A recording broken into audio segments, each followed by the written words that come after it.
안녕하세요. 아름다운 향기 일광입니다. 불자 여러분 반갑습니다. 반갑습니다. 자, 제가 한글기 읽으면 따라서 해주시기 바랍니다. 위 없이 깊고 깊은 미묘한 법은 위 없이 깊고 깊은 미묘한 법은 백천만급 지난들 어찌 만나리. 백천만급 지난들 어찌 만나리. 제가 이제 보고 듣고 받아지니니 제가 이제 보고 듣고 받아지니니 부처님의 진실한 뜻 알게 하소서. 부처님의 진실한 뜻 알게 하소서. 자, 합장 내리겠습니다. 네, 지난 시간에 부처님의 10대 제자와 16제자와 500제자 독성님, 1200제자님을 소개하다가 다 하지 못하고 지금 이 시간으로 넘어왔습니다. 부처님의 10대 제자는 10분의 큰 제자라고 해서 10대 제자라고 합니다. 첫 번째가 지혜제일 사리불, 신통제일 목걸련, 두타제일 마하가습입니다. 두타라고 하는 게 뭐냐라고 하면 검소하다, 검약하다, 아주 자기 생활을 고행자처럼 아주 검소하게 검약하게 살아가는 것을 두타라고 합니다. 네. 그 다음에 해공제일 수보리, 해공이라고 하는 것은 대승불교에서 말하는 공이라고 하는 개념을 완벽하게 가장 잘 아는 분. 그래서 공이라고 하는 개념을 가장 잘 이해하고 또 실천했던 분을 해공제일 수보리라고 합니다. 금강경에 나와 있지요. 금강경의 주인공이 바로 해공제일 수보리입니다. 그리고 설법제일 부루나, 그리고 논의제일, 논의라고 하는 것은 토론, 이 대화, 이런 것을 가장 잘했던 분이 바로 가전연존자입니다. 그리고 천안제일 아라율, 원래 천안제일 이분은 두 눈을 잃어버렸어요. 수행을 너무 열심히 해서 두 눈을 잃었습니다.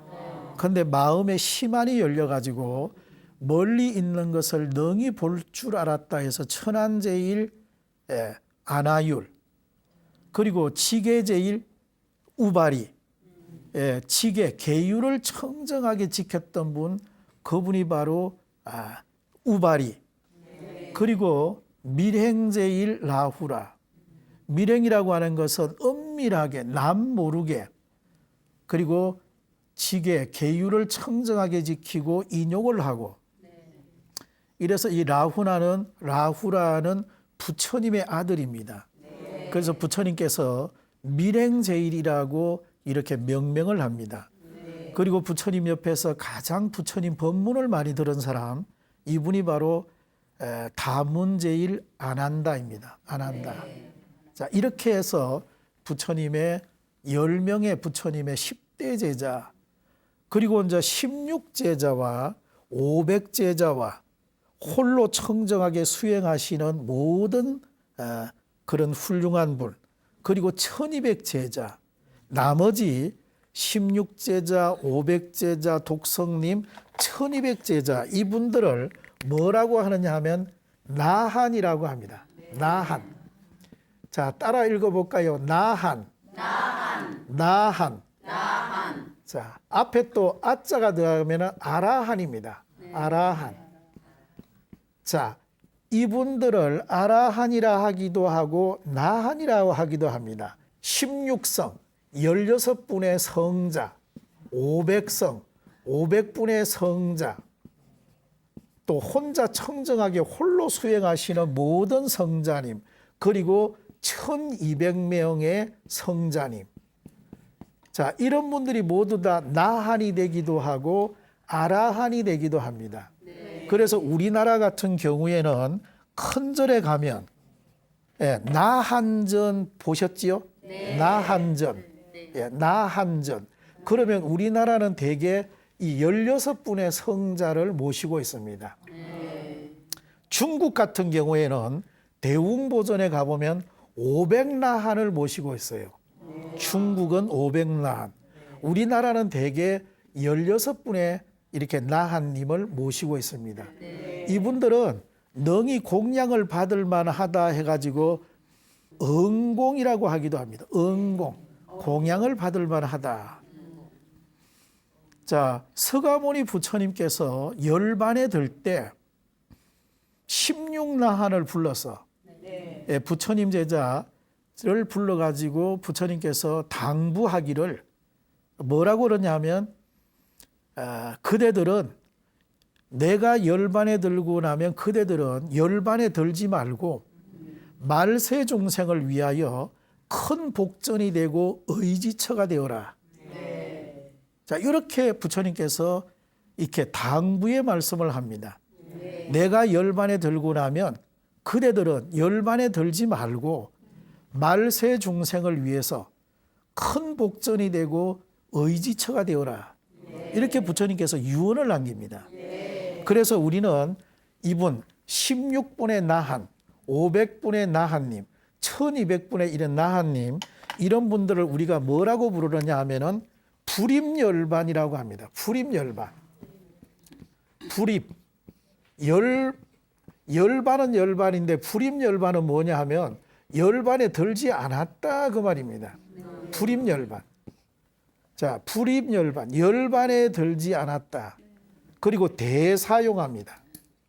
기다릴 대자거든요. 대사. 용하는 뭐냐면 용하세계. 미륵부처님이 오시기 전까지 대사용하. 자, 이 지금 이 16분의 성자 나한님, 500분의 나한님, 1200 나한님들은 부처님께서 니네들은 그대들은 열반에 들지 말고 말세 중생을 위하여 큰 복전이 되고 의지처가 되어라 해서 이분들이 나한님인데 이분들은 열반에 들지 않고 미륵부처님이 오시는 용화세계, 미륵부처님이 오시는 그때까지 고전까지 중생들에게 중생의 의지처가 되고 복전이 되고 우리 중생들에게 은혜를 베풀고 사랑을 베풀고 우리들에게 여러 가지 음덕을 베푸는 그런 역할을 하라. 이렇게 부처님께서 엄명을 내렸습니다. 그래서 우리가 응진전에 가서 나한전에 가서 기도하는 이유가 여기에 있습니다. 잘 아셨나요? 그래서 우리가 나반존자는 우리가 흔히 나반존자를 독성님이라고 하는데 또 어떤 분은 그분을 빈두로존자다 이렇게 말하는 분도 있는데 여기는 또 여러 가지 조금 다른 견해도 있다라고 하는 말씀을 드리고자 합니다. 자, 요 부분은 요 정도 하고 넘어가고요.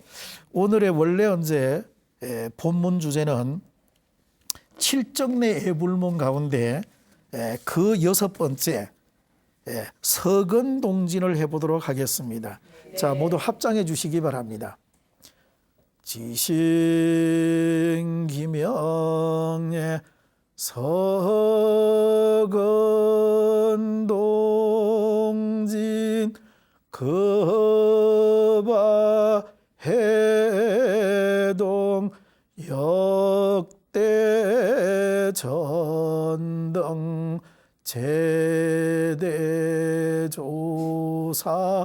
천하종사 일체미진수 제대선지시. 자, 합장 내리시기 바랍니다. 자, 칠정내 애불문 가운데 그 6번째가 서근동진입니다. 자, 따라 읽어봅니다. 서근. 자, 그 다음에 두 번째가 이제 동진입니다. 따라해 봅니다. 동진. 예. 서근이라고 하는 것은 이것은 이제 인도입니다. 인도를 서근이라 하고요. 동진은 중국입니다. 그리고 이제 해동은 우리나라를 해동이라 하지요. 해동. 자, 해동은 우리나라입니다. 우리나라. 자, 서건은 서역국, 서천축국이라고 해서 서건이라고 합니다. 예, 서역국, 서천축국, 서천이라고 하기도 합니다. 그래서 서건은 인도를 말하고요. 동진은 중국인데 왜 동진이라고 하느냐 하면 인도의 동쪽에 있다고 해서 동진입니다. 우리나라는 왜 해동이냐 하면 중국으로 볼 때 바다 동쪽에 있다고 해서 우리나라는 해동이라고 부릅니다. 그래서 원효대사가 발심 수행장을 쓰고 그 밑에다가 해동사문 원효술 이렇게 적습니다. 해동사문, 우리나라의 스님 원효가 이 책을 저술하다 이런 말이겠지요. 자, 우리나라를 옛날부터 해동이라고 이렇게 부릅니다. 자, 서건동진 급아해동 역대 전등이 있습니다. 역대 전등은 역대로 법의 등불을 이어받으신 분들, 이 뜻이 바로 역대 전등입니다. 자, 법의 등불을 이어받으신 분들 중에서 저는 중국의 수나라를 대표하는 최고의 고성을 한 분 소개해 볼까 합니다. 수나라를 대표할 만하다. 최고의 고성이 누구냐 하면 신행이라고 하는 스님이 있었습니다. 신행선사. 자, 믿을 신자에 행할 행자를 써서 신행선사입니다. 자, 이분은 서기로 540년에 출생하셔가지고 594년에 열반하셨으니 55세 정도 이렇게 생애를 가졌습니다. 이분이 왜 위대하냐? 역대전등, 법을 이어서 그 등불을 전법을 밝힌 역대고성 가운데 제가 특별히 이 신행선사를 소개하고자 하는 이유는 이분은 우리가 대성불교를 표방하지 않습니까? 대성불교의 가장 핵심이 보살입니다. 보살. 이 보살은 여성불자가 보살이 아니고 여성이든 남성이든 출가한 스님이든 제가자든 마음의 위대한 사랑을 담아서 이웃사랑 실천을 헌신적으로 한 사람을 보살이라고 합니다. 대성불교의 핵심 개념이 보살입니다. 자, 이 정도 수행을 하고 이 정도 포교하고 이 정도의 뭐라 할까요? 삶을 살아야지만이 이분이 바로 보살이다 라고 했던 부분을 잘 보여주는 분이 바로 신행선사입니다. 이분은 어머니가 그의 부모가 자식이 없어서 부처님 전에 지극히 기도해서 신행선사가 탄생합니다. 그런데 신행선사가 4살 되던 해에 집 앞에 소달구지가 짐을 가득 싣고 소달구지가 가다가 아마 그 전날 비가 많이 왔던 모양이지요. 소달구지가 진흙탕에 빠졌어요. 빠져가지고 소가 이동을 하지 못하니까 소가 울어요. 그러니까 4살 먹은 어린아이가 이 모습을 보고 막 우는 겁니다. 신행선사가 울어요. 우리나라의 건세고성 백용성 스님도 6살 때 아버지를 따라서 냇가에 고기를 잡으러 갑니다. 그래서 아버지가 고기를 잔뜩 담아가지고 바구니에 담았어요. 그런데 6살 먹은 어린아이가 이렇게 고기를 보니 고기가 눈을 크게 뜨고 눈물을 흘리는 것 같아요. 너무 불쌍해서 백용성 스님이 아버지가 잡은 고기를 냇가에 다 풀어줍니다. 그래서 아마 옛날부터 이렇게 고성들은 아마 어린 시절부터 뭔가 좀 달랐던 것 같습니다. 그래서 이 신행선사는 10살에 출가합니다. 스님이 되고자 출가를 했습니다. 그래서 경률론 3장을 다 익히고 그리고 나서 20대 중반에 그때 당시의 수도 이제 장안이라고 하는 서울에 나아갑니다. 그러면서 이분이 뭐라고 생각을 했냐면 부처님의 훌륭한 가르침을 현재 살고 있는 서민 대중을 어떻게 구제하고 구원할 수 있을까? 부처님의 이렇게 훌륭한 가르침을 현재 우리가 함께 살고 있는 서민 대중을 어떻게 구제하고 구원할 수 있을까? 그래서 이분은 시대를 반성하고 자기 자신을 성찰하면서 내가 반드시 이 부처님의 이런 가르침을 내가 실천하고야 말리라 하는 이런 강한 의지를 가지게 됩니다. 그러면서 이분은 새로운 어떤 그 불교 이념을 창출하게 되는데 그게 바로 삼계교라고 하는 겁니다. 삼계교. 자, 따라 해볼까요? 삼계교. 삼계교. 예, 삼계교라고 하는 새로운 어떤 그 불교 이념을 이렇게 천명하게 됩니다. 이 삼계교는 핵심 개념이 몇 가지가 있는데, 그 중에 이제 하나가 뭐냐면 시처인을 표방합니다. 시처인. 자, 시처인이라고 하는 게 뭐냐 하면, 시라고 하는 게 뭐냐 하면, 시대적으로 우리는 말세에 살고 있다. 부처님 돌아가신 지가 너무 오래됐다. 말세에 살고 있다. 우리는. 우리가 살고 있는 장소는 어떤가? 우리가 살고 있는 장소, 우리가 살고 있는 이 장소는 극락세계가 아니고 정토세계가 아니고 우리가 살고 있는 장소는 사바세계, 고통의 세계, 아픔의 세계, 슬픔의 세계에 살고 있다. 우리 사람이라는 존재는 어떤가? 우리 사람이라고 하는 우리 존재는 무지무명, 어리석음에 우리는 이렇게 가득 노출되어 있다. 탐진치 삼독이 치성한 존재가 바로 우리 존재다. 그렇기 때문에 시대적으로 우리는 말세에 살고 우리는 사바세계에 살고 있고 우리 사람이라고 하는 우리 존재는 너무 어리석음으로 우리가 살아간다. 때문에 우리는 무엇을 보나 우리는 서로 도와가면서 서로 의지하면서 살아가야 된다라고 하는 공존의 의미, 공생의 의미를 이분은 크게 깨닫게 됩니다. 대단한 분이지요. 자, 수나라 때 이런 분이 있었다고 하는 것은 굉장히 중요한 의미를 가지게 됩니다. 약관의 나이 25살, 20대 중반에 이분은 이런 생각을 가지고 있었습니다. 자, 그래서 이 신행선사는 우리가 살고 있는 이 현실을 실존적으로 자각을 하고 그러면서 이분은 삼계교 실천운동으로 무진장행이라고 하는 것을 이분은 실천으로 옮기게 됩니다. 무진장행, 빈민구제소 같은 이런 것을 설치하게 됩니다.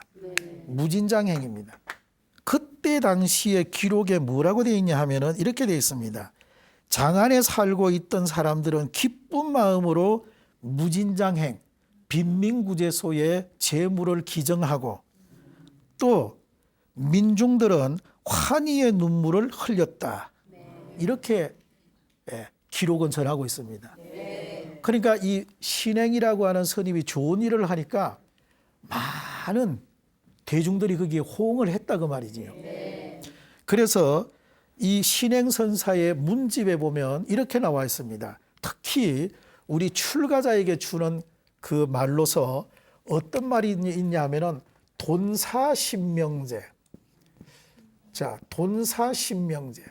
몰록다 버린다. 신명제. 돈사신명제. 내 목숨과 내가 가지고 있는 모든 재물을 버린다면 돈사신명제. 나의 목숨과 특히 아마 우리 출가자에게 말하는 것 같습니다. 나의 목숨과 재물을 모든 것들을 한꺼번에 버린다면은 직도성불, 바로 부처님 되는 거다. 직도성불, 부처님이 이런다. 자, 이런 부분은 우리 성직자들이 정말로 우리가 가슴 깊이 뼈저리게 느껴야 될 부분이라고 생각합니다. 우리 출가자나 우리 모든 성직자들이 이런 마음으로 갖고 산다면 우리가 다 부처님 되는 거다. 그 자리가 바로 부처님이다. 이렇게 이분은 말하고 있습니다. 또 이분은 뭐라고 하느냐 하면 이렇게 말하고 있습니다. 원시무진, 일일부단, 내지성불이라고 말합니다. 원시무진, 베푸는 것이 다함이 없고 일일부단, 베푸는 것이 끊이지 않는다면 내지성불이다. 바로 부처님 되는 거다. 자, 신행선사가 우리들에게 강력한 메시지를 이렇게 던집니다. 대성불교를 표방하는 그런 이념을 갖고 사는 우리 출가자라면 반드시 우리 가슴 속에 이 글귀를 새기고 살아야 된다. 그런 말이겠죠. 자, 삼계교의 중요한 개념 중에 또 하나가 뭐냐 하면 중요한 개념이 보불, 보행, 보법입니다.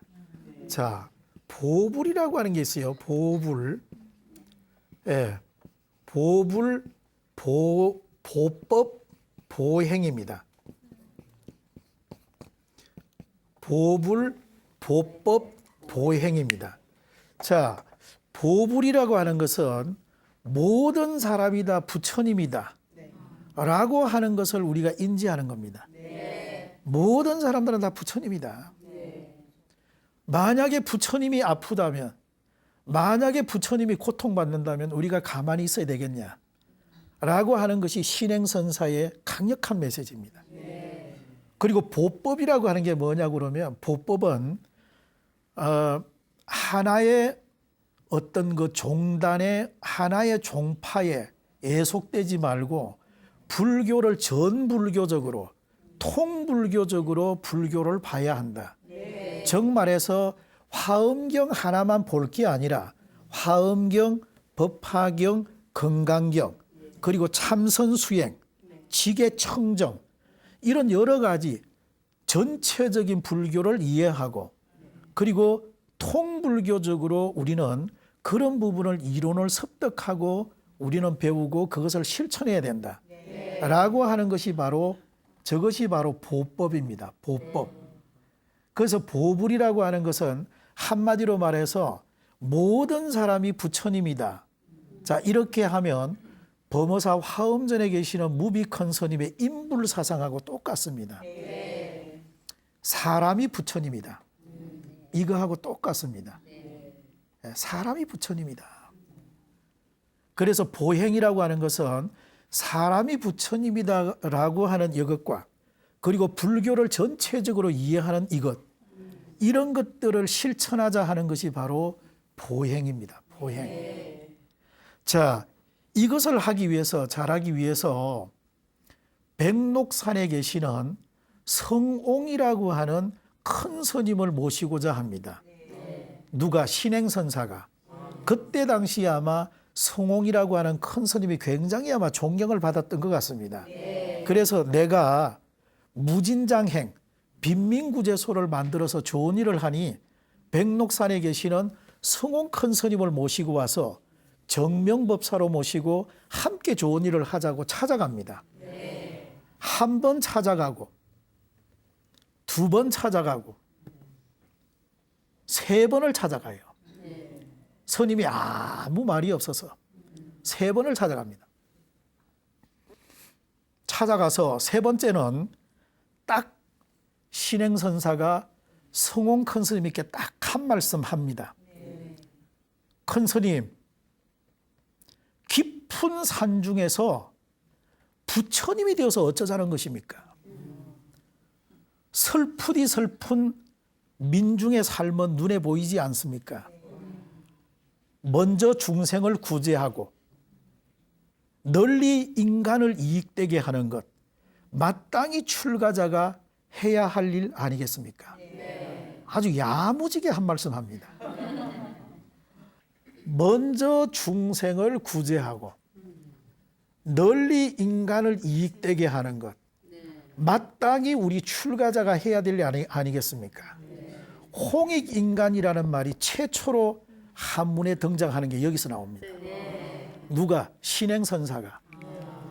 제도위선 홍익인간. 예. 자, 이랬는데 그때 당시에 아마 수나라의 그 장안에 살았던 우리나라 신라 유학생들이 아마 이 신행선사의 무진장행에 아마 영향을 받았다고 사람들은 보고 있습니다.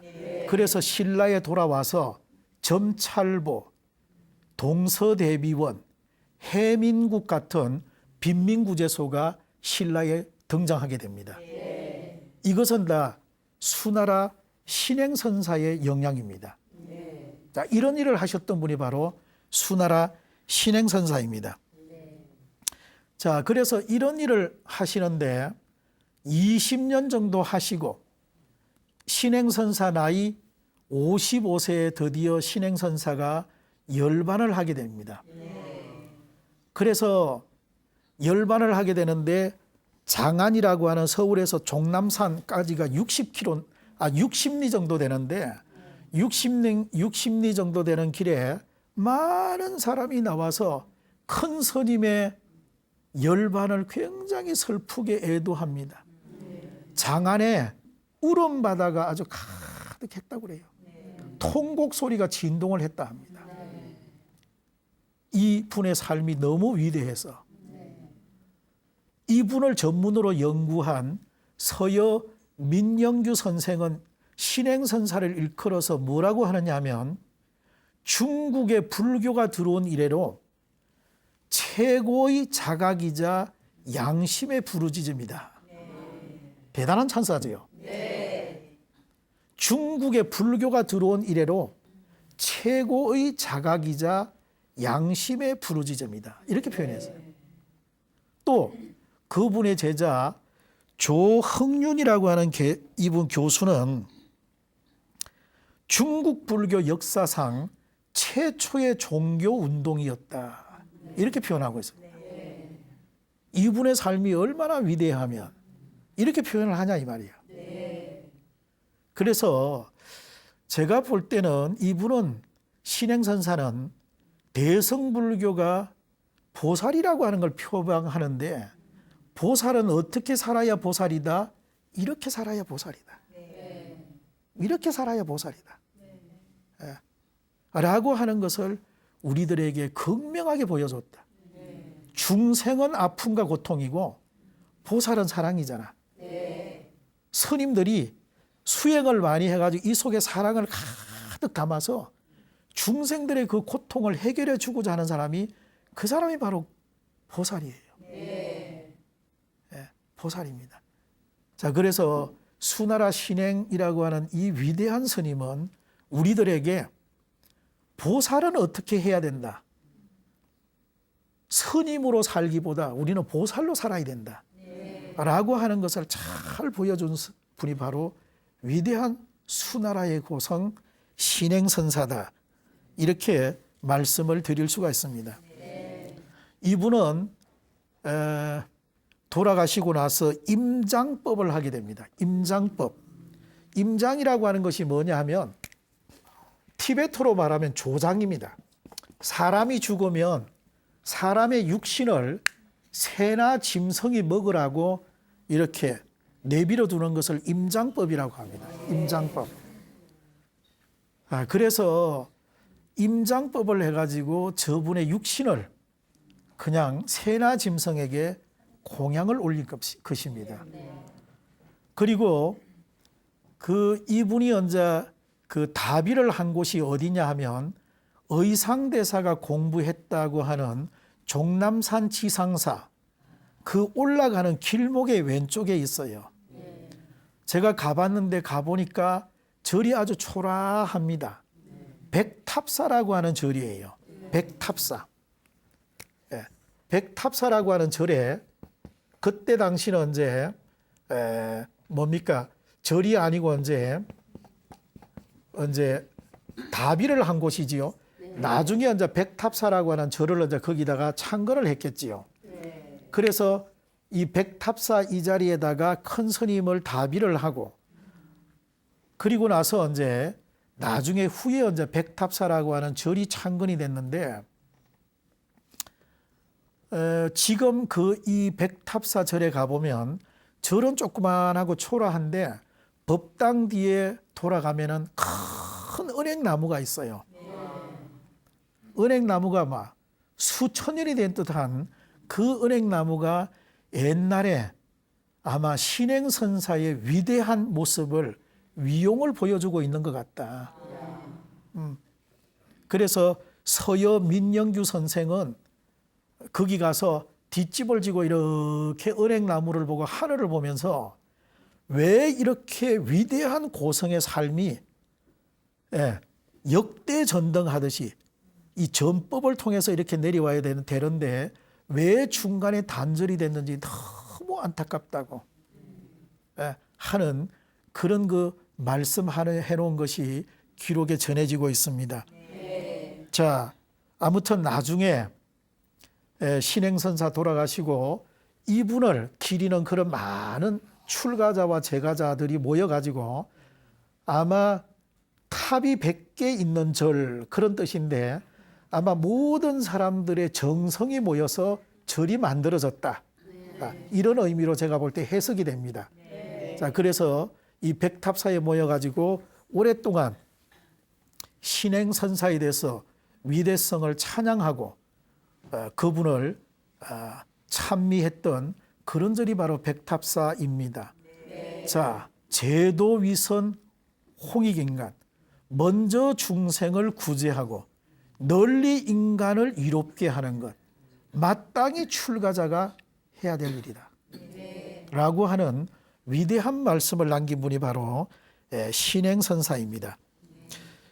자, 역대 전등에서 그렇게 살펴봤고요. 자, 제대조사는 여러 훌륭한 조사 스님들을 말합니다. 마음의 본질을 궁구해서 깨달음을 얻은 분을 우리는 조사라고 합니다. 조사. 자, 제가 조금 전에는 중국의 신행선사를 소개했다면 이번에 우리나라 조사 가운데 또 위대한 분을 제가 한 분을 소개하겠습니다. 조선시대를 대표하는 그런 위대한 고성이 바로 서산대사입니다.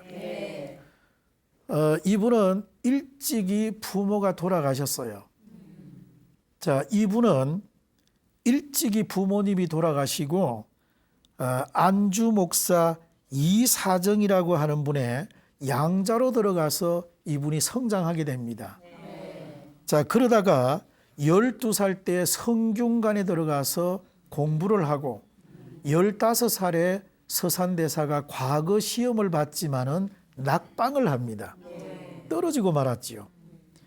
그리고 이제 얼마 있다가 나이가 조금 더 들어서 친구들하고 가보고 싶은 데가 있는데 어디를 가보고 싶냐 하면 지리산을 한번 유람을 하고 싶다. 요즘 말로 하면 지리산에 관광을 하고 싶다. 이래가 친구 몇 명하고 지리산에 가게 됩니다. 지금도 우리가 지리산 가보면 얼마나 계곡이 아름답고 물이 많습니까? 그런데 그 옛날에는 더 했겠지요. 굉장히 했겠지요. 그래서 지리산에 이제 여러 계곡을 이렇게 쭉 하니 다닙니다. 남명조식이라고 하는 분이 그 지리산 계곡을 보고 찬탄한 시가 있는데 그 시가 이런 시가 있습니다. 지리산 양단수를 예뜯고 이제 보니 지리산에 흐르는 계곡, 이쪽 계곡 저쪽 계곡 양계곡 지리산 양단수를 옛날에 듣고 이제 와보니 도하던 맑은 물에 산령조차 잠겨서라. 도하던 복숭아 아마 꽃잎이 아마 물에 누군가 띄웠거나 아니면 본인이 하나 떨어뜨렸거나 도하던 맑은 물에 산령, 산 그림자가 물에 딱 이렇게 비친 거예요. 산령조차 잠겨서라. 아희야 물엉이 어디요? 나는 얘인가 하노라. 아, 물원계곡이 어디냐? 나는 바로 여기가 물원계곡이라고 생각한다. 예. 그러니까 물원계곡이 얼마나 좋으면 또 지리산이 얼마나 그 계곡이 좋으면 이렇게 남명조식이라고 하는 분이 얼졸했을까요? 자, 그래서 서산대사도 자기 지인과 동료와 더불어서 거기 유람을 갔습니다. 그러니까 뭐 쌍계사도 갔을 것이고 지리산 칠불에도 갔을 것이고 또 뭐 널리 보면은 뭐 화엄사나 천원사나 영곡사 이런 뭐 아마 사찰도 탐방을 했는데 그때 당시에 이제 쌍계사를 위해 쭉 하니 올라가면 원통암이라고 하는 절이 있었어요. 원통암. 자, 거기 올라가니까 숭인이라고 하는 장로, 나이 드신 어르신 스님이 한 분 계셨습니다. 자, 숭인 장로가 자, 서산대사와 그 일행에게 차를 한 잔 주면서 그대들은 장래 희망이 무엇인가? 장래 꿈이 무엇이냐? 그대들은 장래 앞으로 무엇을 하고 싶은가? 물어보니까 장원급제하는 것이 꿈입니다. 그럴 거 아니에요? 장원급제가 꿈입니다. 이래 하니 숭인 장로가 하는 말이 우리 불교에도 장원급제가 있다. 자, 그 중에 서산대사가 깜짝 놀라서 불교에는 무엇이 장원급제입니까? 신공급제기라고 합니다. 신공, 급제기. 그대가 정말로 마음을 텅 비울 줄 안다면, 마음을 비운다면 급제해가지고 돌아간다. 마음을 비울 줄 안다면 그것이 바로 급제해서 돌아가는 것이다. 자, 이 말을 했는데 다른 사람들은 꽂힘이 없었는데 서산대사는 필히 꼽힌 거예요.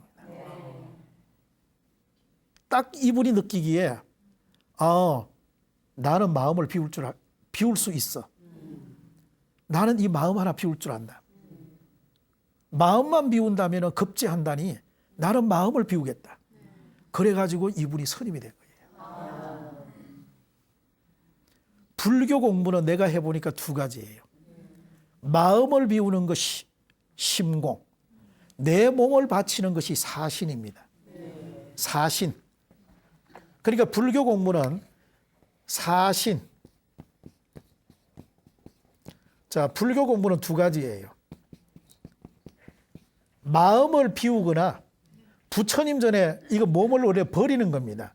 몸을 버린다는 말은 다른 말로 몸을 바치는 거예요. 그러니까 마음을 비우거나 내 몸을 부처님 전에 바치는 거나 두 가지 중에 한 가지입니다. 그러니까 출가한 스님이나 제가자나 마땅히 우리가 불교 공부의 궁극적 정점은 마음을 비우거나 내 몸을 부처님 전에 바치거나 두 가지 중에 한 가지는 해야 한다. 궁극적으로 해야 한다. 우리는 금생에 못하면 다음 생에 어느 생에는 한 번은 이 두 가지 중에 한 가지를 해야지 우리는 보살이 된다. 그러지 않으면 우리는 보살이 되지 못한다.